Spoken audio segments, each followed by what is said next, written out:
જેતપુરમાં demolition મામલે કોંગ્રેસે મામલતદારને આવેદનપત્ર પાઠવ્યું હતું, જેમાં કોંગ્રેસે આક્ષેપ કરતા કહ્યું કે જેતપુરમાં દબાણ મામલે વહાલા દવલાની નીતિ ચાલી રહી છે। કોંગ્રેસે રજૂઆત કરતા કહ્યું કે ગરીબ અને મધ્યમ પરિવારના લોકો સાથે અન્યાય થઈ રહ્યા છે। જેતપુર શહેરમાં અનેક જગ્યા પર કારખાનેદારો તેમજ શ્રીમંત લોકોએ દબાણ કરી રાખ્યું છે। 2 દિવસ પહેલા તળાવ બ્યુટિફિકેશન માટે આપેલા ગરીબ માણસોને નોટિસ આપવામાં આવી, તેમજ શહેરમાં દબાણ હાલ નગરપાલિકા દ્વારા દૂર કરવામાં આવી રહ્યું છે। ત્યારે મોટા માથાઓની આ દબાણમાં દુકાનો પણ આવેલી છે, તેમને દૂર નથી કરવામાં આવતી।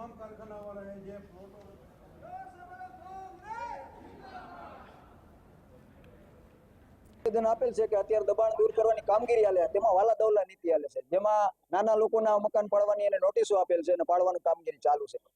અત્યારે જોઈએ તો ઘણા કારખાનેદારોએ એના રસ્તાઓ ઉપર દબાણ કરેલ છે, એનું દૂર નથી કરવાનું। ઘણા બધા મોટા માથાઓ છે, એના દુકાનો છે તે દૂર નથી કરી। માત્ર નાના ગરીબ લોકો માટે કાયદો બેસાડી દીધો છે, તેનો અમે સખત વિરોધ કરે છે। છેલ્લા 48 કલાકથી માહિતી મળેલી છે કે બુલડોઝર પ્રક્રિયા જેતપુરમાં ચાલુ થઈ છે। હું માનું છું કે દબાણ હટાવવા જોઈએ, પરંતુ એમાં પક્ષાપક્ષી ન હોવી જોઈએ। આજે ગરીબ માણસો, મજલૂમ માણસો, બેબસ માણસો, જેની નાની નાની કેબિનો, કે જેઓ ટંકે ટંકનું કરીને ખાય છે, તેની કેબિનો લઈ લેવામાં આવે, તેની રેકડીઓ ઊંધી વાળી દેવામાં આવે, તેના મકાન પાડવાની નોટિસો આપવામાં આવે।